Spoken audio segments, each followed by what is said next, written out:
Welcome to I Just Have to Say Something. Today, we're going to have an opportunity to look at two different police leaders. One is the sheriff, and one is the police chief for the city of Phoenix, Arizona. Let me know in the comment section which one do you think is going to have a department that's going to go back to business as usual in the next few months, or one that is taught that there are clear standards that are required to interact with the public and to be a police officer within a department. Please like and subscribe and hit that notification bell. Good afternoon, Sheriff Mark Hunter. I'm here today to update you and provide some information that will hopefully answer questions many of you have regarding this situation. On October 31st, shortly after 8 a.m., two of our deputies encountered Mr. James Hodges walking near the intersection of Marion Avenue and East Duval Street. The interaction resulted in the arrest of Mr. Hodges. Body cam footage that was provided to Mr. Hodges of this incident has recently been circulated across many outlets and has resulted in our office receiving a number of calls from concerned citizens. I want to begin with a timeline of the initial events.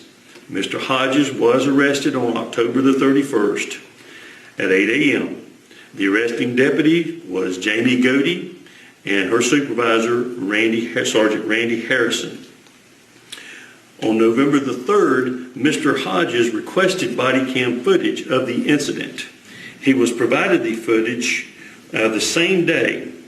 During the review process, prior to it being released, a likely policy violation was discovered. Since the incident involved a patrol sergeant, the patrol lieutenant and captain were made aware of the incident. The patrol lieutenant and captain were directed to investigate the incident further and began that day, November the 3rd. Mr. Hodges had not yet filed a formal complaint when the patrol commanders were instructed to investigate this matter. Arrangements were made that day for Mr. Hodges to complete a sworn statement at a later date upon his availability. The administrative investigation concluded the afternoon of 11/7, and allegations of policy violations against these two deputies were sustained. As a result of these findings, Sergeant Harrison will be demoted immediately, suspended without pay for 7 days, and will not be eligible for any favorable action for 2 years. Deputy Godey will be suspended without pay for 2 days.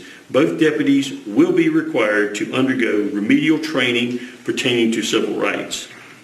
As sheriff, I take full responsibility for this event and want to extend my sincere apologies to Mr. Hodges for the actions of my deputies. I do not feel these deputies' actions were guided by ill intent, but rather by frustration and failure to rely on their training. Nevertheless, this conduct is unacceptable. We will continue to work hard and train to ensure these incidents do not reoccur. I do want you to know that I'm deeply saddened of the negative impact that this has on our agency and this situation has caused to us. I want to reassure you that as your sheriff, we do make mistakes, but we take corrective action to fix them. This is how we get better. I want to applaud Mr. Hodges for actually reporting that and requesting the video. That's how we learn. I can promise you that, we're going to work hard to try to get 100%, but we'll never be 100%. No one is.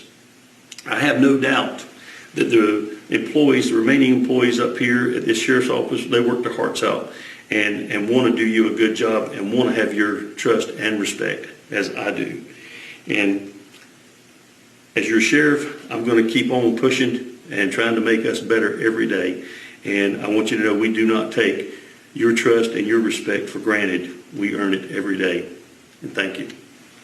Now, after listening to the sheriff make a statement to the public, do you believe that his department would go right back over a matter of time when things kind of calm down and they're out of the focus of the media, that things are going to go back to normal?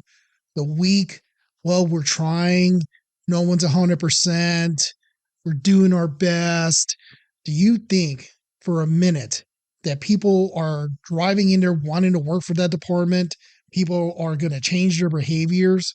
No, not at all. And that's one of the things that strong police departments need, regardless of your position on law enforcement. They need strong leaders. At the end of the day, police officers need good leaders. The community needs good leaders and good officers. And no one, no matter what position you're in, likes to work for a bad manager. Now let's hear what the chief of police for the Phoenix Police Department has to say about a similar situation.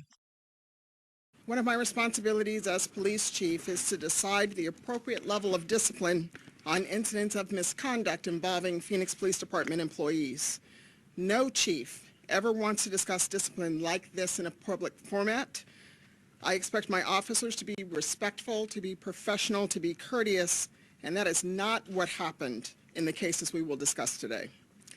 The first incident I would like to provide an update on involves the arrest of 2 individuals as a part of a shoplifting investigation which occurred on May 27, 2019. Both officers involved in this case were sent to the Disciplinary Review Board, or what we call the DRB. The DRB is chaired by one of the department's assistant police chiefs, with 6 additional members, including 2 peer officers, 2 civilian community members, and 2 police commanders. One of the officers used inappropriate language, but made the attempt to de-escalate the situation. The DRB recommended a written reprimand, and I agree with their decision. The DRB recommended the second officer receive a 6-week unpaid suspension, but the decision on discipline is mine. And after meeting with Officer Chris Meyer personally and considering all the facts of the case, I have notified him of my intention to terminate his employment. In this case, a 240-hour suspension is just not sufficient to reverse the adverse effects of his actions on our department and our community.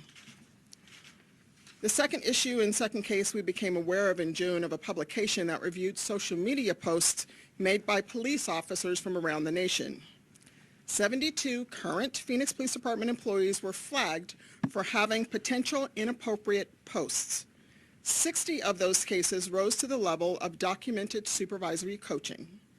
The remaining 12 were placed on administrative assignments during the course of the investigation. One of those 12 was removed from the list as we determined his posts were prior to the existence of our social media policy.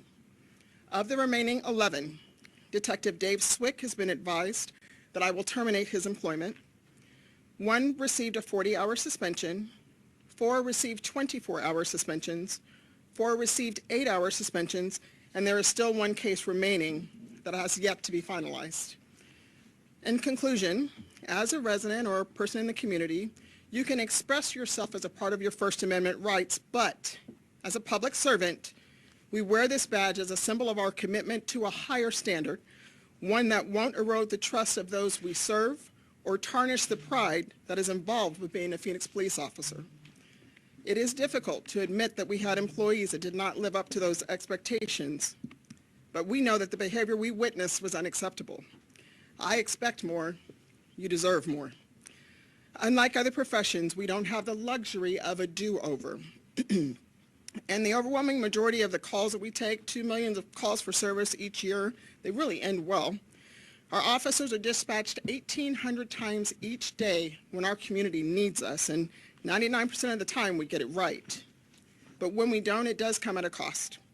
Nearly 4,000 other members of the Phoenix Police Department must bear the burden of that failed contact with our community members. As of today, we re-emphasize the respect and professionalism expected of the Phoenix Police Department. The men and women of this department are our greatest assets, and they have my full support as we move forward with our dedication to our duties. So what a contrast. You tell me, who would you rather work for? Who would you rather have leading your police department in your community? Someone who sends an ambiguous message about maybe things will get better and we'll try to do our best, or the one that clearly defines standards and are willing to uphold them and hold people accountable? One could say, what do you know about leadership? Well, I can tell you, I spent 8 years in the Army. I was a sergeant. I was a paramedic firefighter. And I've been in leadership roles for over 10 years in the private sector. And I've been a public speaker in this area for over 10 years. And the chief of the Phoenix Police Department is a strong leader, and it's somebody who I would want to work for. Leadership matters regardless of what you think of the police departments and how they should be managed and how they should be reformed. At the end of the day, it doesn't matter how much money's put into it. It's about leadership. Want to hear your comments? Please like and subscribe and hit that notification button. Thank you for visiting.